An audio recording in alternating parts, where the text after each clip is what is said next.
नमस्कार बच्चों, क्या हाल चाल है। तो आज की इस वीडियो में हम लोग 50 महत्वपूर्ण प्रश्न साहित्य और व्याकरण से करने वाले हैं। तो शीघ्र कक्षा में जुड़िए और इन प्रश्नों को हल करना हम शुरू करेंगे।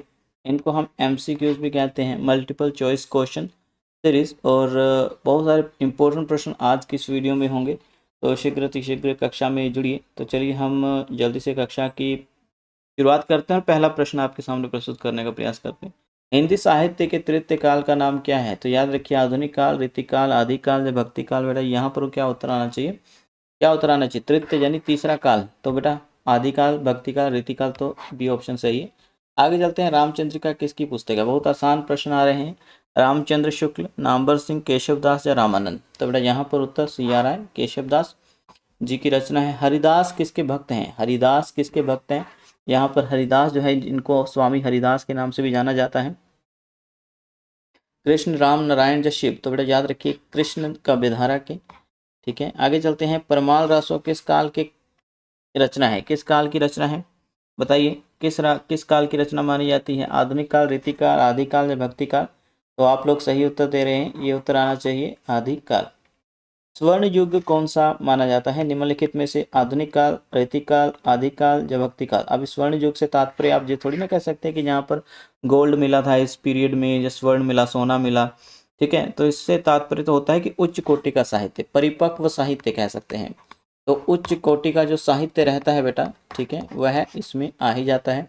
तो याद रखिए बेटा, यहाँ पर क्या आएगा, भक्ति काल। भक्ति काल में जो साहित्य लिखा गया वो सदियों तक पढ़ा जाएगा जब तक हिंदी भाषा है। आगे चलते हैं। रहीम कैसे कवि हैं। भक्त कवि हैं, श्रृंगारी कवि हैं, नीति कवि हैं। जब भी बी और सी सही है, क्या आना चाहिए देखो। ओके, तो भक्त कवि तो नहीं माने जाते हैं, लेकिन भक्ति काल जब चल रहा था तो उसी के ही अकॉर्डिंग ये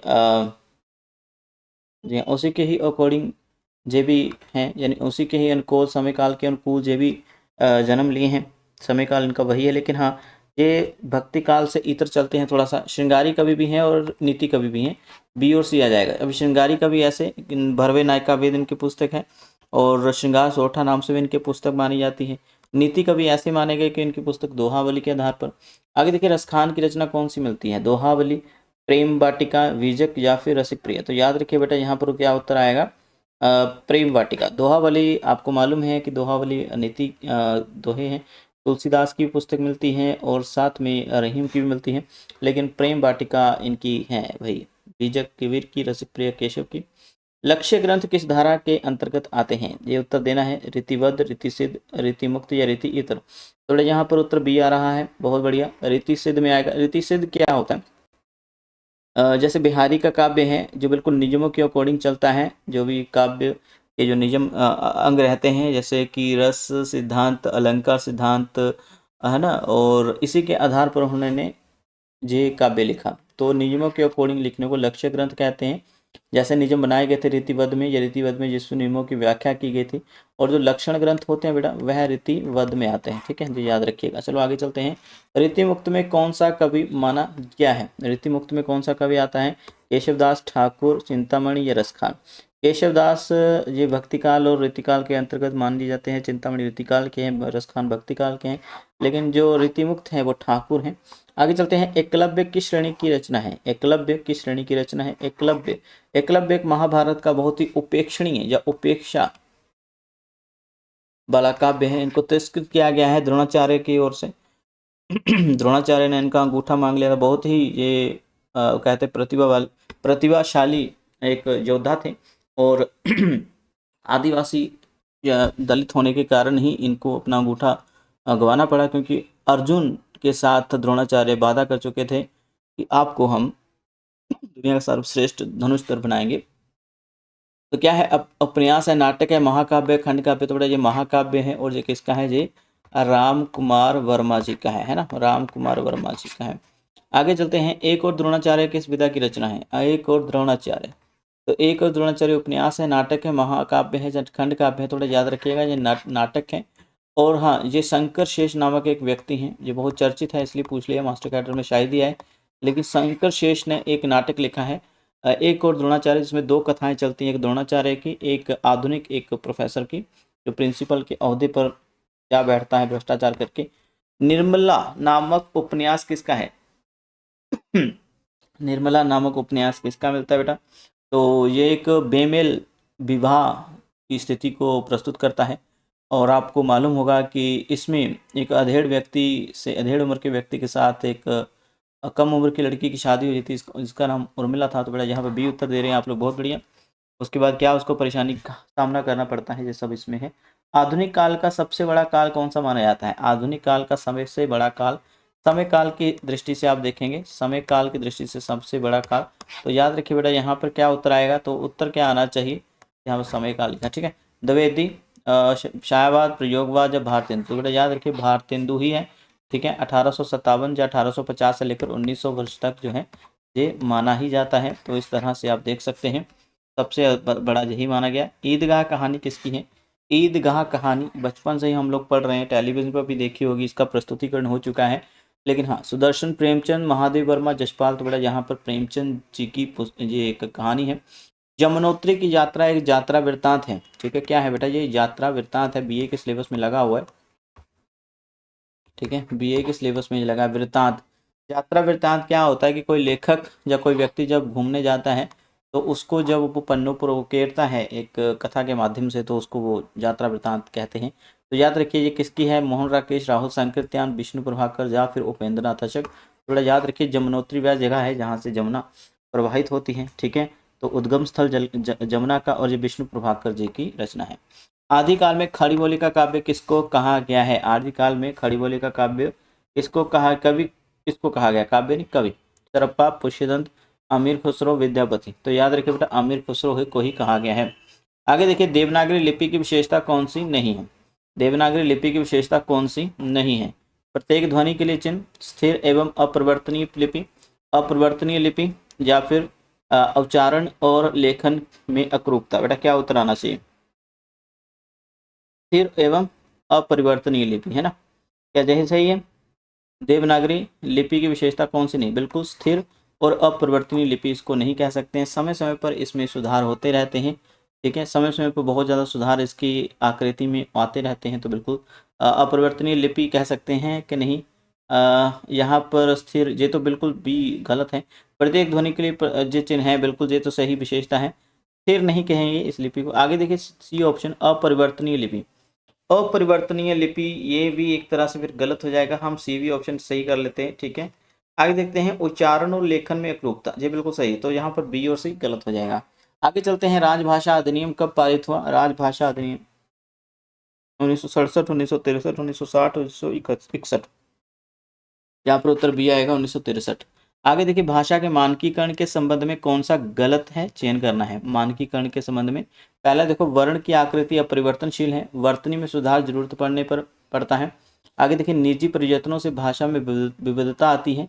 अगला देखो पाई हटाकर आधा व्यंजन जब अगले व्यंजन के साथ जुड़ जाता है तो उसे संयुक्त व्यंजन कहते हैं। तो कौन सा बेटा यहाँ पर गलत है? मानकीकरण संबंधी वर्ण की आकृति अपरिवर्तनशील है, देखो परिवर्तनशील होती तो ये तो हम कह सकते हैं गलत हो गया, ठीक है। वर्ण की आकृति बदली जा सकती, तो यही हमारा सही हो जाएगा, उत्तर गलत ही चुनना था।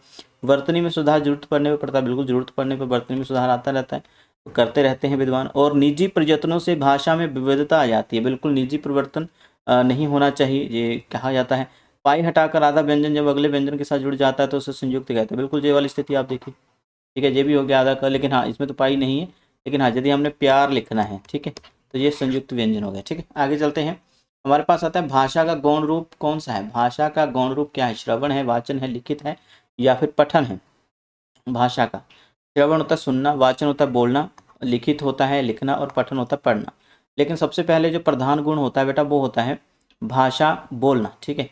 भाषा बोलना ही कह सकते हैं, कोई भी भाषा है बोलने सीखी जाती है सबसे पहले, पहले तो सुनना ही होता है। लेकिन अगर हम देखें तो प्रधान गुण जो होता है वो भाषा होता है, यानी बोलना। लेकिन उसके बाद यदि लिखित रूप देखें तो ये गुण माना जाता है, ठीक है, क्योंकि बोलने के बाद ही बंदा जो है लिखना सीखता है। चलो आगे चलते हैं। संविधान की अष्टम अनुसूची, संविधान की अष्टम अनुसूची में कौन सी भाषा नहीं है? अंग्रेजी, डोगरी, पंजाबी, संथाली। क्या उत्तर आना चाहिए? संविधान की अष्टम अनुसूची में कौन सी भाषा नहीं है?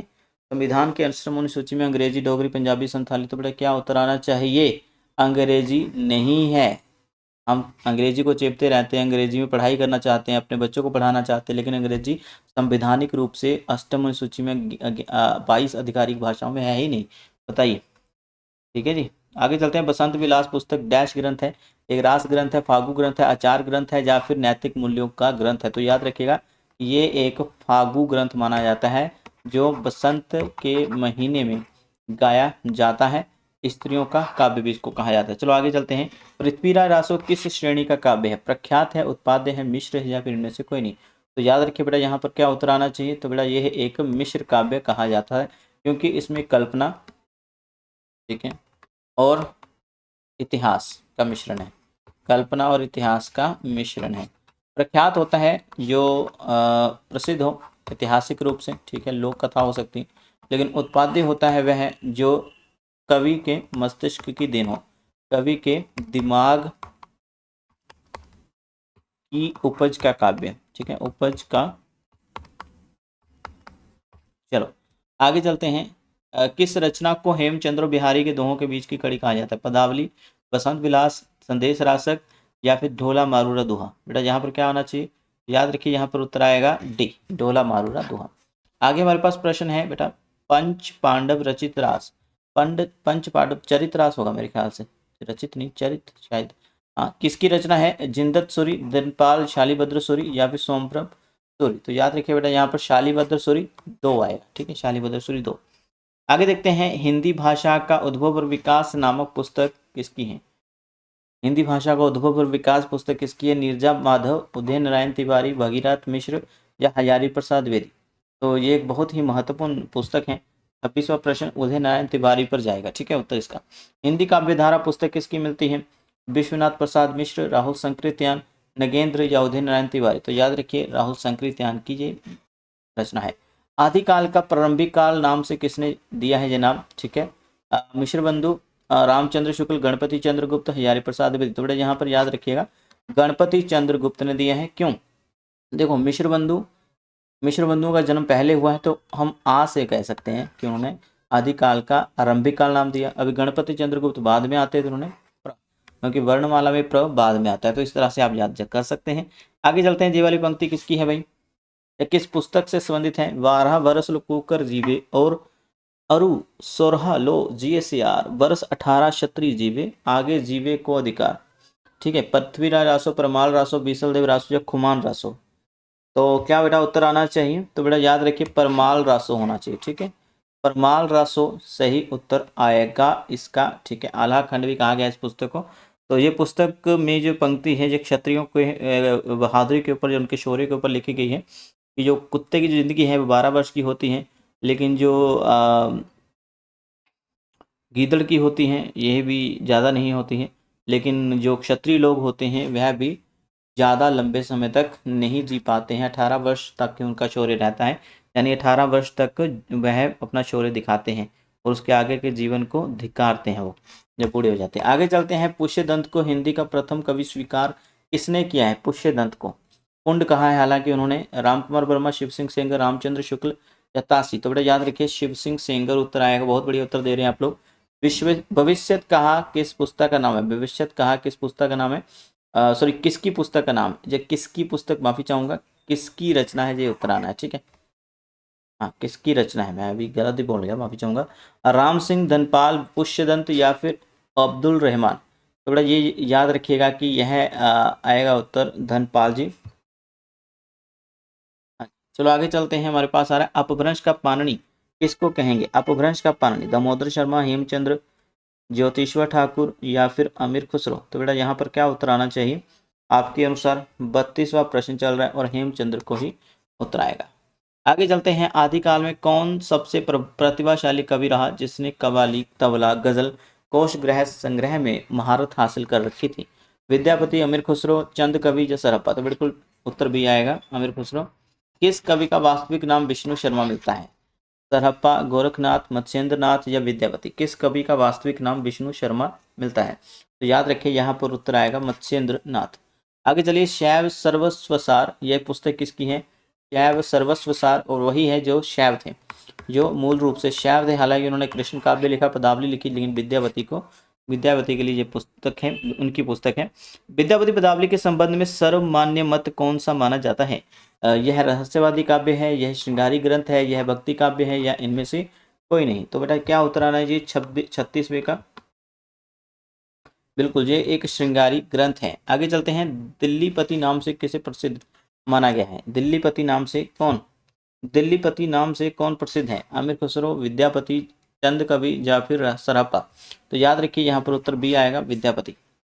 सहजजान के प्रवर्तक कौन मिलते हैं? सहजजान के प्रवर्तक कौन है? गोरखनाथ, सरहप्पा, लुइपा, मत्स्येंद्रनाथ? तो बेटा यहाँ पर सरहप्पा पर टिक करते हैं।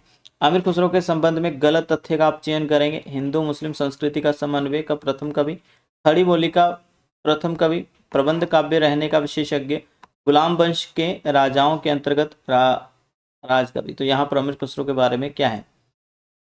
प्रबंध काव्य रहने विशेषज्ञ। तो यहाँ पर बेटा यहाँ पर सी ही उत्तर आएगा, क्योंकि प्रबंध काव्य तो उनका महाकाव्य खंड काव्य कुछ भी नहीं मिलता। ठीक है, मुकरियाँ, गजलें, पुस्तकें वगैरह मिलती हैं, लेकिन हाँ ये कह देना कि वो प्रबंध काव्य कोई लिखे थे, ऐसा गलत है। आगे चलते हैं, हिंदी भाषा एवं साहित्य नामक पुस्तक किसकी मिलती है? कृष्ण शंकर शुक्ल, श्याम सुंदर दास, लक्ष्मी सागर वर्षणी, या फिर ब्रजरतन दास? बेटा क्या उत्तर होना चाहिए इस प्रश्न के? बिल्कुल सही उत्तर दे रहे हैं, श्याम सुंदर दास। आगे चलते हैं, किसी काल विस्तार को लेकर यूं ही पूर्व और उत्तर नाम देकर दो हिस्से कर देना, कर डालना ऐतिहासिक विभाग नहीं कहलाता है? क्या कहला सकता? नहीं कहला सकता। फिर से एक बार पंक्ति पढ़ते हैं, किसी काल विस्तार को लेकर यूं ही पूर्व और उत्तर नाम देकर दो हिस्से उसके कर देना ये ऐतिहासिक विभाग नहीं है। शुक्ल का यह मत किसके लिए है? साहित्य इतिहास लेखक के लिए। किस इतिहास लेखक के लिए है? नगेंद्र रामचंद्र शुक्ल, महावीर प्रसाद द्विवेदी, या मिश्र बंधु? बेटा ये क्या उत्तर आना चाहिए इसके लिए?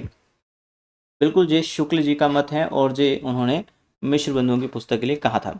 आगे चलते हैं, हिंदी साहित्य का सुबोध इतिहास किसकी पुस्तक है? बच्चन सिंह, रामचंद्र शुक्ल, नगेंद्र, या बाबू गुलाब राय? हाँ जी, तो याद रखिएगा हिंदी साहित्य का सुबोध इतिहास, जो कि रामचंद्र शुक्ल की शैली के आधार पर लिखा गया पुस्तक, लिखा गया ग्रंथ है, ये बाबू गुलाब राय जी का है। चंद कवि का जन्म काल क्या स्वीकार किया जाता है? 1192, 1191, 1168 या 1128? तो बेटा याद रखिएगा 1168 माना जाता है। आगे चलते हैं, पृथ्वीराज रासो महाकाव्य में कुल अध्याय कितने हैं? 81, 19, 39 या 69? याद रखिए बेटा यहाँ पर क्या उत्तर आना चाहिए? 69। आगे देखते हैं, हिंदी साहित्य का आलोचनात्मक इतिहास किसका ग्रंथ है? एडविन ग्रीव्स, बच्चन सिंह, रामस्वरूप चतुर्वेदी, या रामकुमार वर्मा? यहाँ पर उत्तर डी आएगा। आगे देखते हैं, कौन सा पुरस्कार मात्र हिंदी भाषा के लिए ही नहीं है? मतलब प्रश्न को समझिएगा फिर उत्तर दीजिएगा। हिंदी साहित्य अकादमी, व्यास भारत भारती, या ज्ञानपीठ पुरस्कार? तो बेटा क्या उत्तर आना चाहिए? कौन सा पुरस्कार मात्र हिंदी भाषा के लिए ही नहीं है? तो ही लगा हुआ है, केवल हिंदी भाषा के लिए ही नहीं है। तो क्या उत्तर आना चाहिए? हिंदी साहित्य अकादमी, तो ये तो हिंदी के लिए है।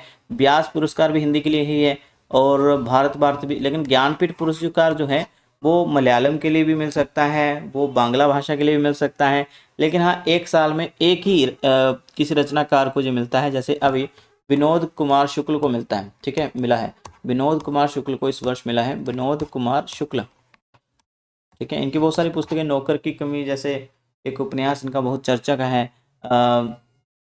सब कुछ होना बचा रहेगा, इस नाम से इनका मिलता है कुछ, और उपन्यास बहुत अच्छे मिलते हैं। वह चला गया गरम कोट पहनकर, है ना, और दीवार की तरह, कुछ इस तरह से बहुत अच्छे काव्य इनके हैं। लगभग जय हिंद नाम से भी मिलती है एक रचना इनकी, बहुत अच्छी पुस्तकें इनकी हैं। तो ये विनोद कुमार शुक्ल को मिला है, लेकिन हाँ ये सिर्फ हिंदी के लिए ही नहीं है, बाकी भाषाओं के लिए भी है। ठाकुर जगमोहन सिंह किस युग के कवि माने जाते हैं? आधुनिक काल, रीतिकाल, आदिकाल, या भक्ति काल? तो बेटा याद रखिएगा कि यह आधुनिक काल में माने जाते हैं, आधुनिक काल के भारतेंदु युग के। आगे देखते हैं, हमारे पास आता है पूर्व दीप्ति शैली क्या है? पूर्व दीप्ति शैली क्या है? आपको पता होगा कि इस शैली में बहुत सारी पुस्तकें लिखी गई हैं, लेकिन दो पुस्तकों के नाम मैं बता देता हूं, लेकिन उससे पहले हम विकल्प पढ़ लेते हैं। वास्तविक विषय वस्तु की प्रस्तुति, मुख्य पात्र प्रकाश के उजाले में कहानी सुनाता है, जो सुनता है, सुनाता आएगा वैसे। ठीक है, आगे देखते हैं, वर्तमान समय में रहकर अतीत की कथा की प्रस्तुति, या फिर कहानी का उद्देश्य विस्तार पूर्वक प्रस्तुत करना? तो याद रखिए बेटा पूर्व दीप्ति शैली में क्या रहता है, जब कोई कथाकार या फिर पात्र अतीत में चला जाता है, ठीक है, वर्तमान में रहते हुए। तो एक कहानी है चंद्रदत्त शर्मा गुलेरी जी की, उसने कहा था, ठीक है, उसने कहा था, जो इसी शैली में लिखी गई है। एक उपन्यास में मिलता है शेखर एक जीवनी नाम से, ठीक है, शेखर एक जीवनी, ये भी पूर्व द्वितीय शैली पर लिखा है, सारा नहीं, कुछ कुछ पल इसके अतीत में चले जाते हैं। ठीक है, तो यहाँ पर बेटा उत्तर आएगा सी, वर्तमान समय में रहकर अतीत की कथा प्रस्तुत करना। जयशंकर प्रसाद का नाटक कौन सा नहीं है? समुद्रगुप्त, चंद्रगुप्त, अजातशत्रु या फिर स्कंदगुप्त? जी, तो समुद्रगुप्त बेटा ये नहीं है भाई, इस नाम से कोई नाटक विशेष रूप से तो नहीं है। एकांकी जरूर मिलती है समुद्रगुप्त पराक्रमांक, जो कि मैंने अपने चैनल पर उसका सार करवाया हुआ है। ठीक है, क्रमांक, हाँ यहाँ पर आएगा। तो इस तरह से आप याद रखें इस पुस्तक को भी। ओके, हमारे पास अगला प्रश्न और अंतिम प्रश्न है बेटा, सर्वाधिक प्रबंध काव्यकार कौन है? यानी इसने सबसे अधिक निम्नलिखित विकल्पों में से ऐसा कौन सा व्यक्ति इसने सबसे अधिक प्रबंध काव्य लिखे हैं? भाई प्रबंध काव्य से तात्पर्य बेटा किसका लेंगे? प्रबंध काव्य से तात्पर्य क्या होता है? इसमें महाकाव्य, ठीक है बेटा, और खंड काव्य आ जाते हैं, महाकाव्य और खंड काव्य। ठीक है, तो ये किसने लिखे हैं? अयोध्या सिंह उपाध्याय, हरिवंश श्रीधर पाठक, रामधारी सिंह दिनकर या फिर मैथिली शरण गुप्त? तो बेटा याद रखिएगा, अयोध्या सिंह उपाध्याय हरिवंश के भी मिलते हैं, लेकिन 3 मिलते हैं सिर्फ। श्रीधर पाठक ने भी कम ही लिखे हैं, रामधारी सिंह दिनकर ने 4-5 लिखे हैं, हाँ, और मैथिली शरण गुप्त के 19 के करीब मिलते हैं, 2 महाकाव्य और बाकी खंड काव्य। तो इसलिए उत्तर आएगा डी। इस तरह से हमारी कक्षा यहाँ पर समाप्त होती है। कैसी लगी जरूर बताइएगा, और चैनल को बेटा जी जरूर लाइक करिएगा, और चैनल की इस वीडियो को लाइक करिएगा, हो सके चैनल पर नए हो तो ज़रूर सब्सक्राइब करिएगा। बहुत बहुत धन्यवाद। ठीक है, और हो सके तो वीडियो को शेयर भी करके जाना। ओके, आपका एक शेयर ऐसी बहुत सी महत्वपूर्ण कक्षाओं को लाने के लिए हमें प्रोत्साहित करता है। धन्यवाद, शुक्रिया, शुभ रात्रि।